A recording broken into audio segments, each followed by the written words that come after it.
Mark Johnson was very excited. After saving money for 2 years, he finally made it to London. It was his first time outside of America.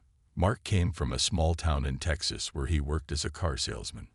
At 34 years old, he had never seen famous places like Big Ben or Buckingham Palace except in movies and on TV. On his second day in London, Mark woke up early. The sun was shining, which the hotel owner said was rare for London. Mark put on his bright blue Texas t-shirt, khaki shorts, and his favorite red baseball cap. He grabbed his big camera and city map before heading out. "Today I'm going to see the Queen's house and those guards with the funny tall black hats," Mark said to himself with a big smile. He had seen these guards in movies. They stood very still and never smiled or talked. Mark thought it would be fun to try to make one of them laugh. After a confusing ride on the London Underground, Mark finally reached Buckingham Palace. It was even bigger than he had imagined. Hundreds of tourists stood behind metal barriers, taking pictures of the huge building and the guards in their bright red coats. "Wow," Mark said loudly, pushing his way through the crowd. Some people gave him angry looks, but he didn't notice. He wanted to get closer to one of the guards. After some pushing, Mark reached the front of the crowd. He was now standing just a few feet away from one of the royal guards. The guard stood perfectly still, looking straight ahead. He held a large rifle and wore a tall black bearskin hat that must have been at least 2 feet high. The guard was young, maybe 25 years old. His name was William Taylor, though Mark didn't know this. William had been in the Queen's Guard for 3 years. Every day, tourists tried to make him move or speak or smile. William was used to it. He had excellent training and never broke his stance. "Hey there, buddy," Mark shouted, waving his hand. The guard didn't move. "Can you hear me?" "Hello." Mark tried again. Still no movement. People around Mark started to whisper. A woman with a British accent said, "How rude." But Mark ignored her. "I bet I can make you laugh," Mark said with a grin. He started making funny faces. He crossed his eyes and stuck out his tongue. He pulled his ears out wide. Some children in the crowd giggled, but the guard remained perfectly still. Mark was starting to get frustrated. "Come on, man. Just a little smile." No response. A nearby tour guide was explaining to his group, "The Queen's Guard are highly trained soldiers. They protect the royal family. Making fun of them is very disrespectful." But Mark wasn't listening. He took out his phone and started taking selfies, making sure the guard was in the background. Then he had an idea. "I bet your hat is really heavy. Must be hot under there too," Mark said loudly. "Those red coats look silly. You guys look like toy soldiers." The crowd grew quiet. Everyone was watching Mark now. "Maybe you can't talk because you're not real guards. Maybe you're just for show, like Disney characters." Mark laughed at his own joke. William remained still, but his jaw tightened slightly. He had faced rude tourists before, but something about Mark's attitude was especially annoying. Mark, feeling bold now, took one step closer than allowed. He was now standing just inches from the red line painted on the ground, the line that tourists were strictly forbidden to cross. "I'm going to get a real close-up picture," Mark said, lifting his camera. "Maybe I'll touch that funny hat to see if it's real fur." What Mark didn't know was that crossing that red line would have serious consequences. The royal guards weren't just for show. They were real soldiers with real authority. And William Taylor was already planning exactly what he would do if this loud American took one more step. Mark took a deep breath and stepped over the red line. The crowd gasped. Some people even took out their phones to record what might happen next.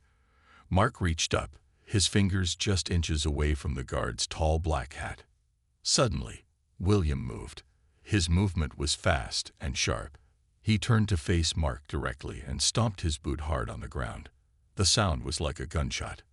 "Stand back, from the Queen's Guard," William shouted in a voice so loud that Mark jumped back in shock. Mark's face turned red.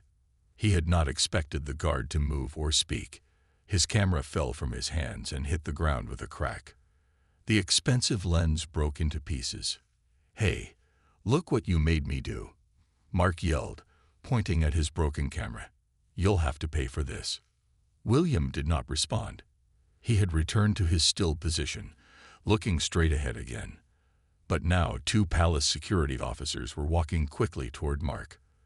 They wore black uniforms with yellow vests that said, "CCCURIT" in big letters. "Sir, you have crossed a restricted line and interfered with a member of the Queen's Guard," the taller officer said firmly. "You need to come with us now." "What?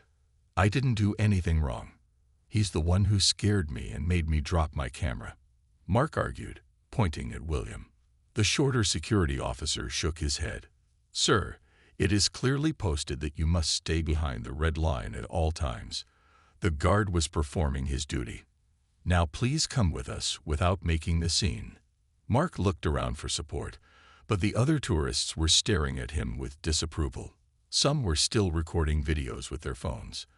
A young boy pointed at Mark and said, "Mommy, is that man going to jail?" "This is ridiculous. Don't you know who I am? I'm an American citizen," Mark said loudly, puffing out his chest. The security officers remained calm. "Your nationality is not relevant, sir. The rules apply to everyone equally. Now, will you come with us voluntarily, or do we need to call the police?" Mark realized he was in real trouble now. His face felt hot with embarrassment and anger. He looked back at William, who continued to stand perfectly still, as if nothing had happened. "Fine," Mark muttered. "But I want to file a complaint about this soldier breaking my camera." As the security officers led Mark away, people in the crowd started to whisper and point. Someone shouted, "Good riddance." A British woman said to her friend, "Typical American tourist, thinking the rules don't apply to him." Mark's perfect London vacation was quickly turning into a nightmare. The security officers took him to a small building near the palace gates. Inside, there was a small office with a desk and 3 chairs. "Please sit down, mister," the taller officer said. "Johnson. Mark Johnson," Mark replied, still angry but now also worried. "Mr. Johnson, what you did today was not just breaking a rule. It was disrespecting a centuries-old tradition and interfering with a soldier on active duty," the officer explained. "Active duty? He's just standing there for tourists to take pictures," Mark said. The shorter officer shook his head. "No, sir. The Queen's Guard are fully operational soldiers who have usually served in combat zones before receiving this prestigious assignment. The guard you harassed today, Corporal William Taylor, served 2 tours in Afghanistan before joining the Queen's Guard." Mark's mouth opened in surprise. He had not thought of the guard as a real soldier with combat experience. "So, am I going to jail?" Mark asked, his voice suddenly small. The security officers looked at each other. The taller one pulled out some papers from a drawer. "That depends on what happens next, Mr. Johnson," he said seriously. "We need to fill out this incident report. Then we'll decide what consequences are appropriate for your actions today." Mark swallowed hard. For the first time since arriving in London, he wasn't smiling. He stared at the papers in front of him and wondered how badly he had messed up. Mark sat in the small office for over an hour. The security officers asked many questions and wrote down all his answers. They took his passport information and made copies of it. Mark felt smaller and smaller with each passing minute. "Am I going to be arrested?" Mark finally asked, his voice shaking a little. The taller officer, whose name was Officer Jenkins, looked up from his papers. "That's not for us to decide, Mr. Johnson. We are sending this report to our superiors and to the Metropolitan Police. They will decide what happens next." Mark's stomach felt tight. "Can I go back to my hotel now?" Officer Jenkins nodded. "Yes, but you cannot leave London until this matter is resolved. We will keep your passport number on file. If you try to leave the country, you will be stopped at the airport or train station." Mark left the security office feeling worried and embarrassed. Outside, a small crowd of tourists had gathered. Some people were pointing at him and whispering. Mark pulled his baseball cap low over his eyes and hurried away from the palace. Back at his hotel, Mark turned on his phone. He had turned it off during his visit to the palace. Now it was buzzing with notifications. He had many new messages and alerts. What is all this? He wondered, opening his social media apps. Mark's heart sank. Videos of him insulting the guard and being led away by security were all over the internet. Someone had posted a video titled "Rude American Harasses Queen's Guard," and it already had thousands of views. Many comments called Mark names and said he was a disgrace to America. Mark threw his phone on the bed and buried his face in his hands. This was not how his dream vacation was supposed to go. Now he was famous for all the wrong reasons. The hotel phone rang, making Mark jump. "Hello," he answered nervously. "Mr. Johnson, this is the front desk. There is a news reporter in the lobby asking to speak with you. Should I send them up?" "No," Mark almost shouted. "Please don't tell anyone I'm here." After hanging up, Mark peeked out his window. He could see a news van parked outside the hotel. How did they find him so quickly? Mark's phone rang. It was his boss from the car dealership back in Texas. "Mark, what the hell is going on?" his boss demanded. "I'm getting calls about you harassing some soldier in London. It's all over the internet." "It's not what it looks like," Mark tried to explain. "I was just trying to get a good picture and—" "Save it," his boss interrupted. "Do you know how bad this looks for our dealership? Your uniform shirt says Johnson Motors on it in those videos. We're getting angry calls and bad reviews because of you." Mark looked down at his bright blue shirt.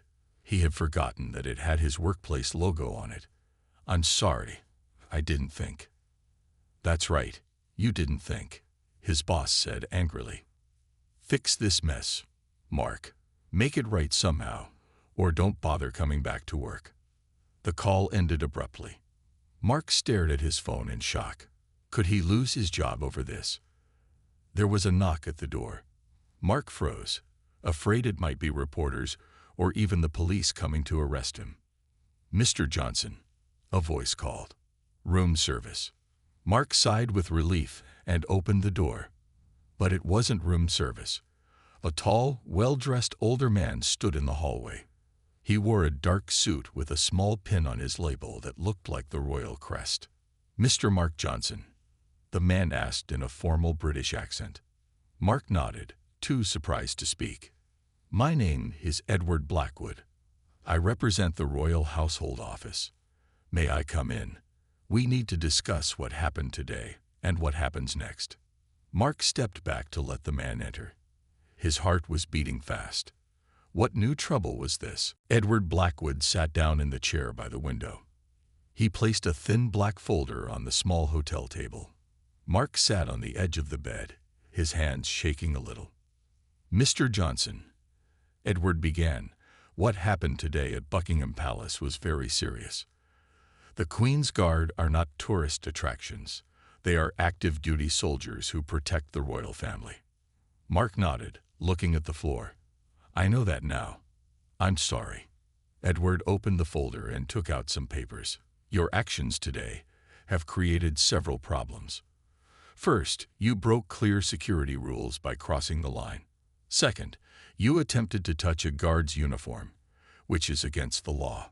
Third, you caused a public disturbance that has now gone viral online." Mark's face turned red again. "I didn't know it would be such a big deal." "Ignorance is not an excuse, Mr. Johnson," Edward said firmly. "However, what concerns us most is the damage to the reputation of the Queen's Guard and the palace." Edward showed Mark some printouts of social media posts. The video of Mark had millions of views now. News websites had headlines like "Disrespectful Tourist Harasses Queen's Guard" and "American Creates Scene at Buckingham Palace." "This is very bad," Mark whispered. "Indeed," Edward agreed. "Now we must decide what to do about it." Mark looked up, worried. "Am I going to jail?" Edward's face remained serious. That is one possibility. Interfering with the Queen's Guard can result in arrest and jail time. The Metropolitan Police are reviewing the case now. Mark felt sick to his stomach. How could his vacation have gone so wrong? However, Edward continued, there may be another option. Mark looked up hopefully. What option? The royal household believes this could be an opportunity for education, Edward explained. Many tourists do not understand the importance and history of the Queen's Guard. Perhaps your mistake could help others learn. Mark didn't understand. What do you mean? Edward took out another paper. We propose that instead of criminal charges, you agree to make a public apology and participate in an educational video about proper respect for the Queen's Guard. This video would be shown to tourists and shared online. Mark blinked in surprise. You want me to be in a video? Yes, Edward said. You would explain what you did wrong and what you've learned. You would meet with Corporal Taylor, the guard you insulted, and hear about his military service and duties. The video would show tourists the real people behind the uniforms. Mark thought about it. It was embarrassing, but much better than going to jail or having a criminal record. There's one more thing, Edward added. You would need to spend one day shadowing the guards during their training to understand what they go through. Shadowing them, like following them around? Mark asked. Edward nodded. You would observe their morning routine, their training, and learn about the history and tradition of the Queen's Guard. It begins at 5:00 a.m. and is quite demanding. Mark wasn't sure about waking up so early, but he didn't have much choice. What if I say no? Edward closed his folder. Then the police will continue with their criminal investigation. I cannot predict the outcome, but tourists have been jailed for less serious offenses. Mark took a deep breath. Okay, I'll do it. I'll make the video and shadow the guards. Edward stood up and handed Mark a card. Be at this address tomorrow at 4:30 a.m. Wear comfortable clothes and be prepared for a long day. After Edward left, Mark called his boss back and explained the plan. His boss was still angry, but agreed that making the educational video was a good way to fix the situation. Mark set his alarm for 3:45 a.m. and tried to sleep, but his mind was racing. What would tomorrow bring? What would Corporal Taylor say to him? And how hard would the guards' training be? Mark's alarm went off at 3:45 a.m. He groaned and almost hit the snooze button, but then remembered why he had to get up so early. He jumped out of bed, took a quick shower, and put on jeans and a plain t-shirt. No Texas logos today. At 4:20 a.m., Mark stood outside a large brick building near the edge of London. A sign on the gate said Wellington Barracks, home of the Queen's Guard. The streets were dark and empty. Mark shivered in the cool morning air. A soldier in a simple black uniform opened a small door in the gate. Mr. Johnson, he asked. Mark nodded. That's me. Follow me, the soldier said. The men are preparing for morning inspection. Mark followed the soldier into a large open area where about 30 men stood in perfect lines. They wore black pants and white shirts. Their famous red coats and tall black hats were nowhere to be seen. Attention! Someone shouted, and all the men stood even straighter. A tall officer walked to the front of the group. Men, today we have a visitor. This is Mr. Johnson from America. He will be observing our routines as part of an educational program. The soldiers glanced at Mark. Some looked curious. Others looked annoyed. Mark recognized one face. Corporal William Taylor, the guard he had insulted. William's face showed no emotion. Mr. Johnson, the officer continued, I am Captain Roberts. Today, you will see what it takes to be a Queen's Guard. You will not participate in the activities, but you will follow our schedule. Mark nodded. Yes, sir. Captain Roberts turned back to his men. First inspection, then breakfast, then drill practice. Full uniform inspection at 700 hours. The next hour was a blur for Mark. He watched as the soldiers' uniforms, beds, and even their fingernails were checked for perfect cleanliness. Everything had to be exactly right. At breakfast, Mark sat alone at the end of a long table. The soldiers ate quickly and talked little. They seemed to be saving their energy for the long day ahead. After breakfast, Captain Roberts took Mark to a small room filled with uniforms. "This is where we prepare our ceremonial dress," he explained. Mark looked at the famous red coats hanging in perfect rows. "Can I try one on?" he asked. Captain Roberts frowned. "These uniforms must be earned, Mr. Johnson. Each piece has meaning and history. The bearskin hat alone weighs nearly 2 pounds and must be worn perfectly balanced for hours." Mark felt embarrassed again. "I'm sorry. I didn't understand." "That's why you're here," Captain Roberts said. "To understand." Next, Mark watched the soldiers practice their marching. They marched back and forth across a large field for 2 hours. Every step had to be perfect. If one soldier made a mistake, they all had to start over. "Why do they have to be so perfect?" Mark asked a nearby officer. "Because they represent the Queen and the country," the officer explained. "They are the face of Britain that most tourists see. Their discipline reflects our national pride." Around mid-morning, the soldiers began putting on their full uniform. Mark watched as they helped each other with buttons and straps. The tall bearskin hats were placed last and had to sit at exactly the right angle. Finally, Captain Roberts brought Corporal William Taylor over to meet Mark properly. "Mr. Johnson, this is Corporal Taylor, whom you met yesterday under different circumstances." Mark's face turned red. He held out his hand. "I'm very sorry about yesterday. I was disrespectful and rude." William looked at Mark for a long moment before shaking his hand. "Apology accepted," he said simply. "Corporal Taylor will be your guide for the rest of the day," Captain Roberts said. "You'll accompany him to his post, but stay behind the red line this time." He smiled slightly. As William led Mark toward a transport vehicle, Mark noticed something shiny on William's uniform, a medal. "What's that for?" Mark asked, pointing to the medal. William touched it briefly. "Afghanistan. Second tour." Mark swallowed hard. "You were in combat." William nodded. "Most of us were, before becoming guards." For the first time, Mark truly began to understand who these men really were. Mark and William rode in a military van to Buckingham Palace.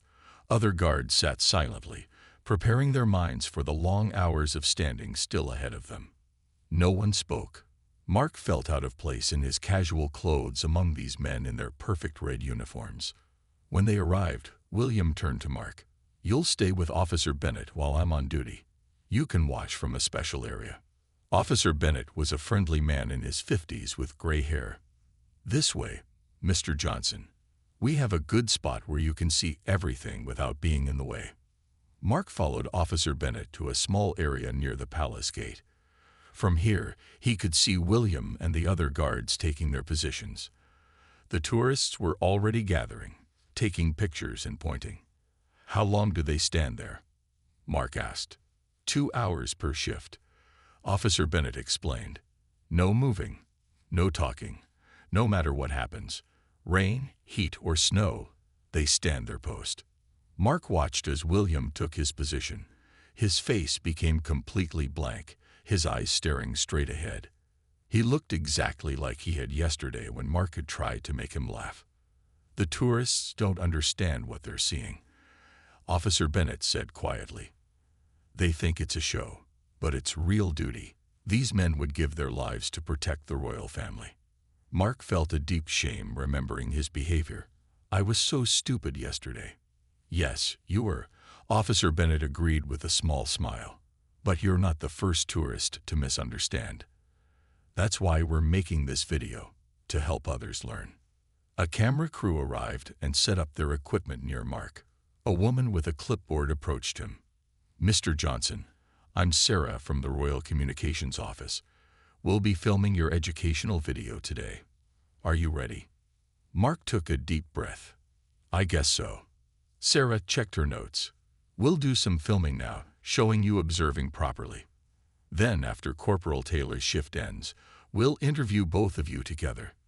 For the next 2 hours, Mark watched William stand perfectly still. Tourists came and went. Some tried to make William smile or move, just like Mark had done. Some took selfies. A few made rude comments. "It's like they don't see a real person there," Mark said to Officer Bennett. "That's exactly right," Officer Bennett replied. "They see a uniform, not a man." When William's shift finally ended, another guard replaced him. William marched away stiffly, his legs probably sore from standing so long. Mark met William in a small office inside the palace grounds. William had removed his tall hat, but still wore his red coat. "How do you do that?" Mark asked. "Stand so still for so long?" William's face relaxed a little. "Training and discipline. You focus your mind elsewhere while staying alert." Sarah came in with her camera crew, ready to start the interview. Mark nodded nervously. The cameras started rolling. "So, Mr. Johnson," Sarah began, "tell us about your experience yesterday." Mark looked directly at the camera. "Yesterday, I was a typical ignorant tourist. I thought the Queen's Guard were just men in funny costumes who were there for my entertainment. I was rude and disrespectful to Corporal Taylor. I even tried to touch his uniform and hat." "And what have you learned today?" Sarah asked. "I've learned that these are real soldiers with real duties. They deserve our respect, not our jokes. Corporal Taylor served in Afghanistan before becoming a guard. He and the other guards work incredibly hard to uphold a tradition that goes back hundreds of years." Sarah turned to William. "Corporal Taylor, what would you like tourists to know about the Queen's Guard?" William sat up straighter. "We're proud to serve as the Queen's Guard. It's an honor. But we're not statues or attractions. We're soldiers doing an important job. All we ask for is basic respect." Mark nodded in agreement. "I understand that now. And I hope other tourists will learn from my mistake." After the interview, Sarah seemed pleased. "That was excellent. Very authentic." Mark felt strange. For the first time since arriving in London, he wasn't thinking about himself and his vacation. He was thinking about William and the other guards, the real people behind the uniform. After the interview, William surprised Mark with an invitation.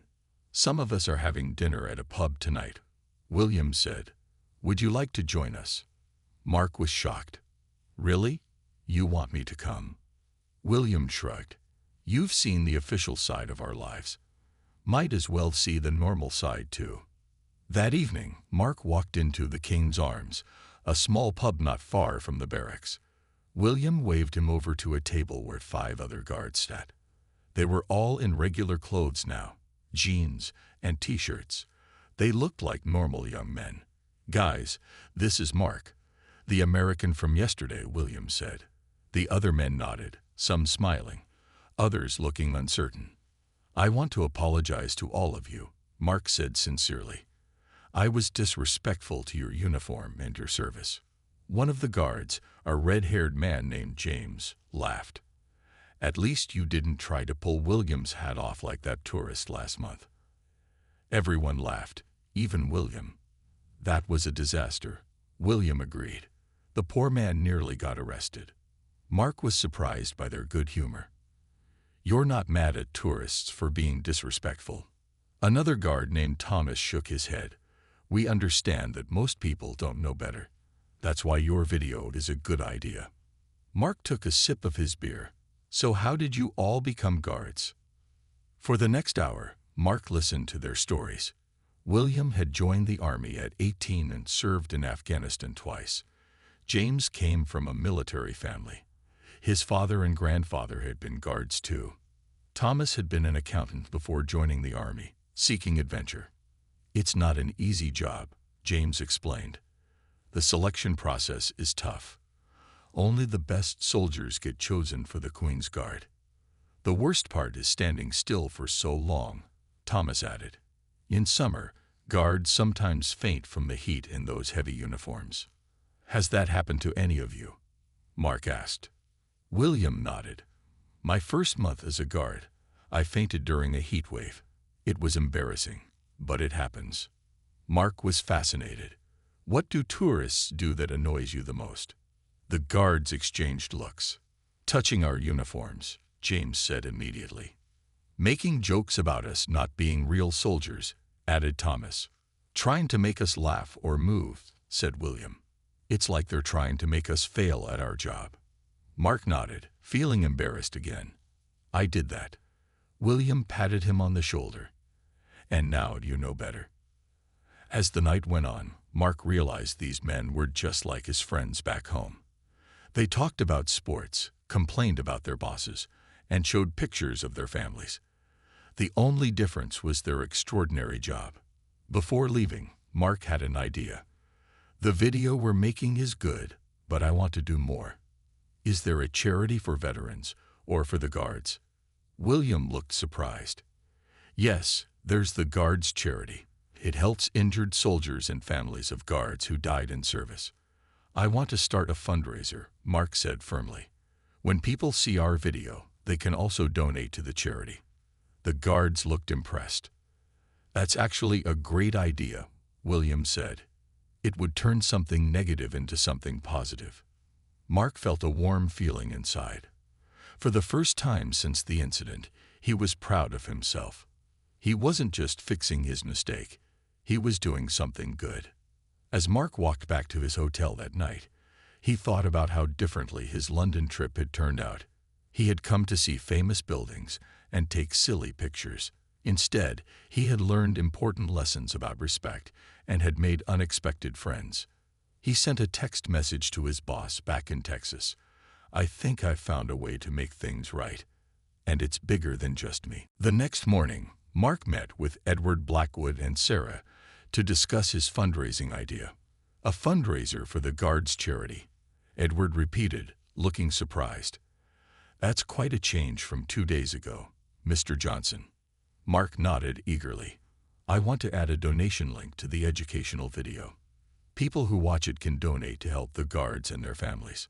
Sarah smiled. I think that's a wonderful idea. We can add information about the charity at the end of the video. Edward looked at Mark with new respect. Very well. I'll speak with the charity directors today. Later that day, they finished filming the educational video. Mark spoke directly to the camera about what he had learned. William explained the history and importance of the Queen's Guard. They even showed footage of the Guards' training and daily routines. At the end of the video, Mark said, if you've learned something from my mistake, please consider donating to the Guards Charity, which supports these brave soldiers and their families. When filming was complete, Edward handed Mark an envelope. The Metropolitan Police have decided not to press charges, given your cooperation and genuine remorse. Mark felt a huge weight lift from his shoulders. Thank you. There's more, Edward continued. The palace would like to offer you a special tour tomorrow, before you leave London. As a thank you for turning this incident into something positive. Mark couldn't believe it. A special tour of the palace. Edward nodded. Parts that are not open to the public. Captain Roberts will be your guide. That night, Mark called his boss with the good news. The video is done, and they've added a fundraising link for the Guards Charity. And I'm getting a special palace tour tomorrow. His boss sounded impressed. You've really turned this around, Mark. The dealership has been getting positive messages since you announced the fundraiser on your social media. Mark's social media had indeed changed dramatically. His posts about the Guards Charity and what he had learned were getting thousands of likes and shares. People who had criticized him were now praising his efforts to make amends. The next morning, Captain Roberts met Mark at a side entrance to Buckingham Palace. Ready for your tour, Mr. Johnson. For the next 2 hours, Mark saw amazing rooms, historical artifacts, and beautiful artwork that regular tourists never got to see. Captain Roberts told fascinating stories about the royal family and the palace history. This is incredible, Mark said as they walked through a long gallery filled with paintings. Indeed, Captain Roberts agreed. Few Americans get to see these areas. At the end of the tour, They stopped in a small office where Edward Blackwood waited with William. "Well, Mr. Johnson, your time with us is almost over," Edward said. "Your flight home is tomorrow, correct?" Mark nodded, feeling sad that his London adventure was ending. Edward handed him a small box, a small token to remember your time with the Queen's Guard. Inside the box was a pin with the Guard's insignia. It was small but beautifully made. "This is given only to those who have supported the Guards in a meaningful way," Captain Roberts explained. "You've earned it." Mark's eyes filled with tears. "Thank you. I'll treasure it." William stepped forward and shook Mark's hand. "Safe travels home, Mark. Perhaps you'll visit London again someday." "I definitely will," Mark promised. "And next time, I'll stay behind the red line." Everyone laughed. As Mark left the palace, he looked back at the famous building with new eyes. It wasn't just a tourist attraction anymore. It was a place of history, tradition, and real people doing an important job. His phone buzzed with a notification. The educational video had just been posted online, and it already had thousands of views. More importantly, the Guards' charity had received hundreds of donations in just the first hour. Mark smiled. His worst vacation mistake had somehow become his proudest achievement. 1 year later, Mark Johnson stepped off the plane at London's Heathrow Airport with a smile on his face. This time, he wasn't wearing a bright Texas t-shirt or a baseball cap. He wore a nice button-up shirt and carried a small suitcase. "Welcome back to London, sir," the immigration officer said as he stamped Mark's passport. "Thank you." "It's good to be back," Mark replied. Outside the airport, Mark took a taxi to his hotel. As they drove through London, he looked at the famous buildings with different eyes than last time. He wasn't just seeing tourist attractions now. He was seeing a city with rich history and traditions. After checking into his hotel, Mark sent a text message. "Just arrived. Still on for lunch tomorrow." A few minutes later, his phone buzzed with a reply from William. "Absolutely. The guys are excited to see you again."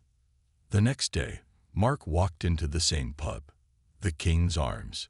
William, James, Thomas, and several other guards were already there, raising their glasses when they saw him. "The American returns," James called out with a laugh. Mark joined them with a big smile. "It's great to see you all again." William slapped him on the back. "You picked a good time to visit. The charity event is tomorrow." In the past year, the Guards' charity fundraiser had grown beyond anything Mark had imagined. The educational video had been viewed millions of times. Donations had poured in from around the world. Now, the charity was holding its first annual fundraising dinner, and Mark had been invited as a special guest. "I still can't believe how big this has gotten," Mark said, shaking his head in wonder. "Your video changed things," Thomas explained. "Tourism officials now show it at major hotels and on flights to London. Incidents with the Guards have dropped by almost 50%. And the charity has raised enough money to help 15 Guard families this year," William added, "including Stuart's family." He nodded toward a quiet guard at the end of the table. Stuart raised his glass to Mark. "My daughter needed special medical treatments. The charity paid for everything. Thank you." Mark felt his eyes getting wet. "I'm just glad something good came out of my stupidity." After lunch, William and Mark walked through St. James's Park. The trees were green and flowers bloomed everywhere. "So how are things back in Texas?" William asked. Mark grinned. "Really good, actually. My boss promoted me after all the positive publicity for the dealership. We now sponsor a local veterans charity too." "Following the London model?" William asked with a smile. "Exactly," Mark nodded. "And I've been giving talks at schools about cultural respect when traveling. Kids love the story about how I almost got arrested for bothering a royal guard. They stopped to watch the changing of the guard ceremony from a distance. Tourists crowded behind the barriers, taking photos. But Mark noticed something different. "They're staying behind the lines," he said. "And I don't see anyone trying to make the guards laugh." William nodded. Your video really did help. New signs with QR codes linked to it. People scan them and learn before they do something stupid. The next evening, Mark wore his best suit to the Guards' charity dinner. He felt nervous as he entered the Grand Hall. Important people from the military, government, and royal household were there. When it was his turn to speak, Mark kept it simple. A year ago, I was just a thoughtless tourist who disrespected a royal guard. I didn't understand the history, the tradition, or the real people behind the uniforms. Thanks to the patience and forgiveness of Corporal William Taylor and others, I learned an important lesson about respect. What started as the biggest mistake of my London vacation became the most meaningful thing I've ever been part of. The room erupted in applause. Edward Blackwood, now a good friend, raised his glass in a toast. That night, as Mark looked out at the London lights from his hotel window, he thought about how one moment can change everything. A single mistake, handled the right way, had led to friendship, purpose, and positive change. Mark touched the guard's insignia pin on his lapel and smiled.